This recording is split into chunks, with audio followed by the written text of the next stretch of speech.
Hi, my name is Gus Kebby, the third. I'm a fourth generation pretzel maker here in St. Louis. We've been doing it since 1920. It's a family business here with my father and my mother. All the time, every day. We make this twist and the sticks. It is said that the sticks are a St. Louis tradition. So the vendors back in the day, where you wanted to show what they were selling, so they came up with like a stick style pretzel. So they pop out of the bag and all the customers could see what they were selling. So it was kind of like a marketing tool to get people to buy their pretzels. It all started out in 1920. My great grandpa Frank lost his eye in a riveting accident.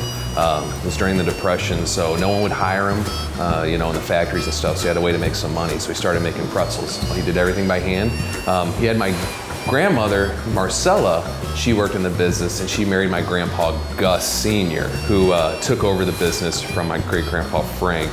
Raised 7 children through the business. Everybody worked here. And then in 1980, my father took the business over. 2007, after I graduated, I came into the business and have been here ever since. It's always been a part of our lives. Ever since I was little, we'd always be down here helping, sweeping, cleaning. It's a fun business, and it's just a lot of pretzels.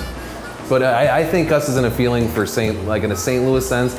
I think it's just history, it's just part of St. Louis's history. It's fun. When people come in here, they're looking just for a snack and a little entertainment. It's kind of a stop in the city, you come to get pretzels to go to the zoo, or you come to get pretzels to go to the ball game. Usually when you're picking up pretzels, you're gonna do something fun. It's the start of making memories. We originally started out with just regular salted pretzels, just classic salted pretzel, but people like sweet things and a little flavor with their pretzels. So we came up with the garlic butter pretzel and the cinnamon sugar pretzel. We do those in the twists, and we also do them in a pretzel end. So it's just little bite-sized pieces of pretzel, which the customers love. They just come in and grab it, for a breakfast, for a sweet snack. It's been a big success, and it's very popular, especially with children and just people looking for a quick snack. We're coming up on our 100-year anniversary.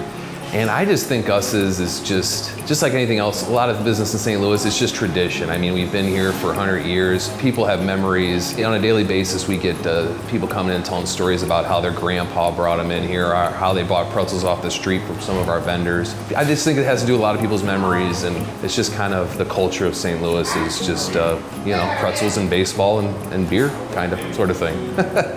I'm gonna miss working with my mom and dad. We work hard. It's very manually intensive business, and we work together, and we're trying to phase them out a little bit here. They're getting into the retirement age. It's a good experience. I'm pretty lucky to be in a family business, because you're really just focused on one goal. Being in a family business is just keeping on the tradition of making pretzels. So we do it for each other. I do it for them. They do it for me. So we all just work together.